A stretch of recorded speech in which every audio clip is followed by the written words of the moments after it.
Good morning, my name is Chef John Higgins and welcome to the Chef's House at George Run Chef School.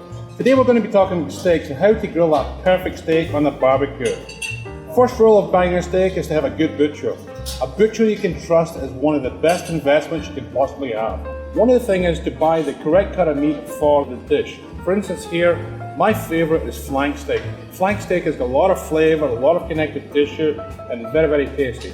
The other thing people do is pork chops. Make sure you're going to buy a pork chop. It's a nice even size, a little bit of fat on the outside, and needless to say, last but not least is the steak.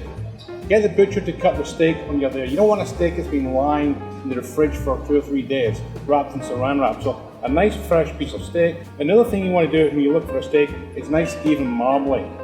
So you want some nice fat going through there.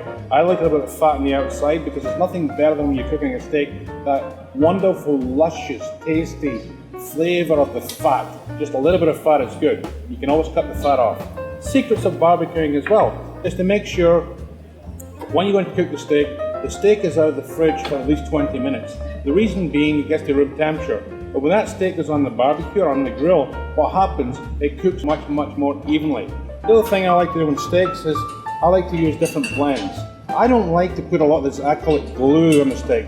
These gluey marinades. I like a dry rub. And a dry rub is just taking, for instance, here we have, I get some onion pepper, I get some Indian garam masala, and I'm going to take the spice and I got a little bit of salt in here as well. I'm just going to rub it the outside. And I'm going to rub this, if I'm preparing a steak, I would do this possibly maybe 2 hours in advance and just let it sit there for a couple of hours just to marinate. The other thing you can do is to use fresh herbs. You're going to be using fresh herbs. One of the secrets for using fresh herbs you're going to marinate in a steak is to make sure you cut them nice and fine. You want them to be in the marinade, you want them to give it flavor. But the most important thing is you use big pieces of herbs. When you're eating that steak, it tastes very bitter. It's not the most conducive thing to enjoying a steak. In the flank steak, the marinade, we've got a wet marinade. In here we get some balsamic vinegar, we get some soy sauce, we get some chilies, and we get a little bit of honey. So that yin and the yang flavor. This here I would let sit in the steak for possibly 24 hours. I want a lot of flavor, I want a lot of penetration, and I want to make sure when I cook this on the grill, it's really, really tasty. Last but not least, when you're going to be seasoning, make sure you use good salt.